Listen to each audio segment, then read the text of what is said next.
ரொம்பவே பரபரப்பா உள்ளான அண்ணா யூனிவர்சிட்டி பாலியல் வழக்கோட தீர்ப்பு வந்திருக்கு. கிட்டத்தட்ட 30 வருடம் ஆயுள் தண்டனை குடுத்துருக்காங்க.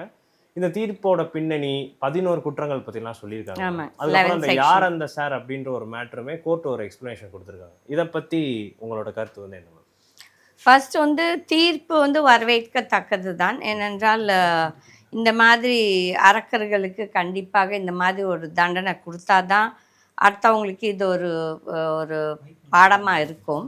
பட் ஆனாலும் இது இந்த மோஸ்ட் ஆஃப் தீஸ் பீப்பிள் இந்த மாதிரி இந்த ரேபிஸ் ஞானசேகரன் டைப்பான கிரிமினல்ஸ் ஒரு பொலிட்டிக்கல் பேக்ரவுண்டோடு தான் இவங்க செய்கிறாங்க. ஸோ அவங்களுக்கு எதை பற்றியும் பயமும் கிடையாது, ஒன்றும் கிடையாது. அவங்க போய் அங்கே ஜெயிலையும் போய் நல்ல ராஜா வாழ்க்கையை தான் நடத்துவாங்க. இப்போ நம்மளே பார்க்குறோம் நிறைய ஆஃப் தீஸ் பொலிட்டிக்கல் அரெஸ்ட் எப்படி அவங்க உள்ளார போய் ராஜா வாழ்க்கையை நடத்திட்டுருக்காங்க. ஸோ அதில் எந்த அளவுக்கு இது ஒரு டிட்டரண்ட்னு சொன்னால் கண்டிப்பாக டிட்டரண்ட் கிடையாது. இவங்களுக்கெல்லாம் தூக்கு தண்டனை தான் கொடுக்கணும். ஏன்னா இது பெண்கள் இது இந்த ஒரு பொண்ணை மட்டும் செஞ்சது மாதிரி தெரியல. ஏன்னா ஃபஸ்ட் இனிஷியலாக கேஸ் வந்தப்போ இந்த மாதிரி நிறைய பெண்கள் இந்த பொண்ணு தைரியமாக போய் கம்ப்ளைண்ட் கொடுத்துருக்காங்க.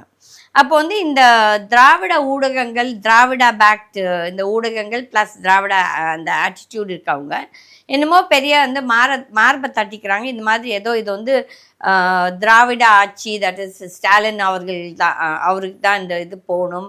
ஏன்னா 5 மாதத்துக்குள்ளே இந்த தீர்ப்பு வந்திருக்குன்னா அது கரெக்ட் கிடையாது. ஏனென்றால் அந்த பொண்ணு கம்ப்ளைண்ட் கொடுத்த உடனே இந்த போலீஸ் அந்த பொண்ணுக்கு நிறைய துன்புறுத்தல் கொடுத்துருக்காங்க. ரெண்டாவது இந்த மாதிரி கேசஸில் விமென்னை தான் டெப்யூட் பண்ணணும் போய் இன்டரோகேஷனுக்கு.